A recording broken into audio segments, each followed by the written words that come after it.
तर विद्यार्थी मित्रांनो, जिल्हा व सत्र न्यायालय लातूर यांच्याकडून ही भरतीची जाहिरात निघालेली आहे. तर त्या भरतीची संपूर्ण माहिती आपण या व्हिडिओमध्ये पाहणार आहोत. तर हा व्हिडिओ तुम्ही शेवटपर्यंत पहा. तर इथं बघू शकता, लातूर जिल्हा न्यायालयाच्या स्थापनेवरील सफाईगार या पदांकरिता 10 उमेदवारांची निवड सूची व 3 उमेदवारांची इथं प्रतीक्षा सूची तयार करण्यासाठी इथं जाहिरात निघालेली आहे भरतीसाठी. तर त्यासाठी पात्र उमेदवारांकडून ऑफलाईन पद्धतीने अर्ज मागवण्यात येत आहेत. तर पदाचं जे नाव आहे ते आहे सफाईगार. त्यानंतर जी पदांची संख्या आहे, तर निवड सूचीसाठी सफाईगार पदांची संख्या इथं 10 आहे. त्यानंतर प्रतीक्षा सूचीसाठी जी पदांची संख्या आहे, तर ती इथं 3 आहे. त्यानंतर या पदासाठी जी तुम्हाला पात्रता लागणार आहे, तर उमेदवार इथं सुदृढ शरीरयष्टी आणि सफाईगार या पदाच्या कामासाठी सर्वार्थाने सक्षम असणे इथं आवश्यक आहे. त्यानंतर स्वच्छतेबाबतची उपकरणे हाताळण्याचा अनुभव असल्यास तुम्हाला इथं प्राधान्य देण्यात येईल. त्यानंतर उमेदवारास इथं लहान कुटुंबाचे प्रमाणपत्र लागणार आहे. त्यानंतर तुम्हाला इथं कॅरेक्टर सर्टिफिकेट लागणार आहे.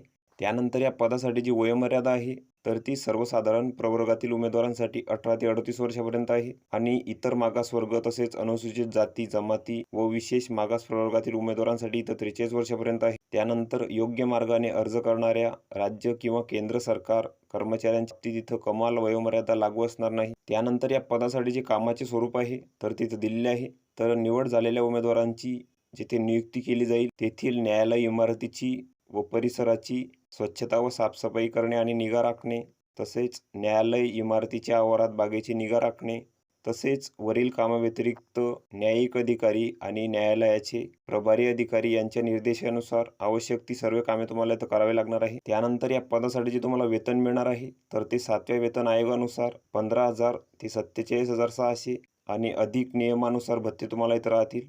त्यानंतर उमेदवारांसाठी इथं काही सूचना आहेत. तर अर्ज करण्याची जी पद्धत आहे, तर अर्ज तुम्हाला जिल्हा न्यायालय लातूर यांच्या संकेतस्थळावरून इथं डाउनलोड करायचा आहे. त्यानंतर विहित नमुन्यातील अर्ज व सोबतची प्रमाणपत्रे आणि कागदपत्रांच्या जे साक्षांकित प्रती आहे, तर त्या तुम्हाला इथं अर्जासोबत जोडायच्या आहेत आणि तुम्हाला इथं अर्ज सादर करायचा आहे स्पीड पोस्टाद्वारे. त्यानंतर शासकीय कर्मचाऱ्यांनी कसा अर्ज करायचा आहे, तर तिथं दिलेले आहे. तर जे उमेदवार शासकीय सेवेत आहेत, त्यांनी त्या विभागाच्या कार्यालयात प्रमुखांची लेखी परवानगी घेऊन इथं अर्ज सादर करायचा आहे. त्यानंतर उमेदवारांनी अलीकडील काढलेले जे पासपोर्ट फोटो आहे, तर ते अर्जावर चिकटवून त्यावर इथं स्वाक्षरी करायची आहे स्वतःची. त्यानंतर 2 सन्मान्य व्यक्तींची जाहिरातीच्या तारखेनंतर दिलेले चारित्र्याचे दाखले तुम्हाला इथं सादर करायचे आहे. त्यानंतर अर्जासोबत नमुना अ मधील प्रतिज्ञापत्र तुम्हाला इथं जोडावं लागेल. त्यानंतर नमुना घोषणा तुम्हाला इथं जोडायची आहे. त्यानंतर तुमची इथं अल्पसूची लावण्यात येईल. तर सफाईगार भरती प्रक्रियेच्या वेळी जास्त प्रमाणात अर्ज प्राप्त झाल्यास निवड समिती योग्य ते निकष लावून पात्रता व योग्यतेच्या आधारे सफाईगार या पदासाठी अल्पसूची तयार करेल व तशी तयार केलेली जी अल्पसूची आहे, तर ती तुम्हाला जिल्हा न्यायालय लातूर यांच्या सूचना फलकावर व संकेतस्थळावर इथं प्रसिद्ध करण्यात येईल. त्यानंतर चाफल्य व साफसफाई परीक्षा. तर अल्पसूचित नमूद उमेदवारांची 20 गुणांची चाफल्य व साफसफाई कामाचे मूल्यमापन परीक्षा इथं घेण्यात येईल. त्यानंतर चाफल्य व साफसफाई परीक्षेमध्ये मिळालेल्या गुणाच्या आधारे काटेकोरपणे गुणवत्तेच्या आधारे जाहिरातीत नमूद केलेल्या पदांच्या संख्येच्या 3 पट उमेदवारांना इथं मुलाखतीसाठी बोलावले जाईल आणि हे गुणोत्तर एकाच 3 राखण्यासाठी शेवटच्या उमेदवारांनी मिळवलेल्या गुणाइतके गुण मिळवणारे एकापेक्षा जास्त उमेदवार असतील तर अशा सर्व उमेदवारांना इथं मुलाखतीसाठी बोलावले जाईल व उमेदवारांची इथं 20 गुणांची तोंडी मुलाखत घेण्यात येईल. त्यानंतर उमेदवारांची जी निवड आहे, तर ती चाफल्य व साफसफाई परीक्षा आणि तोंडी मुलाखत यामध्ये मिळालेल्या एकूण गुणांच्या आधारे इथं तुमची गुणवत्ता यादी लावण्यात येईल. त्यानंतर कागदपत्रे पडताळणीसाठी इथं उमेदवारांना बोलावण्यात येईल आणि या भरतीची संपूर्ण माहिती तुम्हाला जिल्हा न्यायालय लातूर यांच्या सूचना फलकावर व संकेतस्थळावर इथं प्रसिद्ध करण्यात येईल. तर तिथून तुम्ही ती माहिती घेऊ शकता. तर इथं अर्जाचा नमुना दिलेला आहे. तर इथं तुमचा फोटो चिपकवायचा आहे. त्यावर तुमची इथं सही करायची आहे. त्यानंतर इथे तुमची संपूर्ण माहिती भरून घ्यायची आहे. त्यानंतर इथे तुमची शैक्षणिक माहिती भरायची आहे. अनुभव असल्यास त्याची इथं माहिती द्यायची तुम्हाला.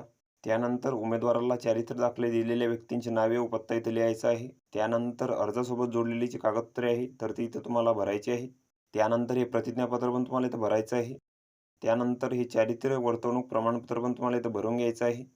त्यानंतर ही घोषणा आहे, तर हे पण तुम्हाला इथं भरून घ्यायचं आहे. तर उमेदवारांनी जाहिरातीमध्ये दिलेल्या नमुन्यातील अर्ज व त्यासोबत कागदपत्रांच्या स्वप्रमाणित प्रती जोडून तुम्हाला जो अर्ज आहे, तर तो इथं स्पीड पोस्टाद्वारे पाठवायचा आहे आणि लिफाफ्यावर सफाईगार या पदासाठी अर्ज अशी इथं नमूद करायची आहे आणि हा अर्ज तुम्हाला 14/5/2024 पर्यंत इथं पाठवायचा आहे आणि अर्ज पाठवण्याचा जो पत्ता आहे, तर तो इथं दिलेला आहे. प्रबंधक जिल्हा व सत्र न्यायालय लातूर. तर या पत्त्यावर तुम्हाला इथं अर्ज पाठवायचा आहे. तर ही संपूर्ण माहिती तुम्ही इथं बघून घ्यायची आहे. या PDF ची लिंक तुम्हाला डिस्क्रिप्शनमध्ये मिळून जाईल. तुम्ही तिथून ती डाउनलोड करू शकता आणि संपूर्ण माहिती तुम्ही इथं बघू शकता. तर व्हिडिओ कसा वाटला मित्रांनो? व्हिडिओ आवडल्यास लाईक करा, शेअर करा आणि आमच्या चॅनलला सबस्क्राईब करा.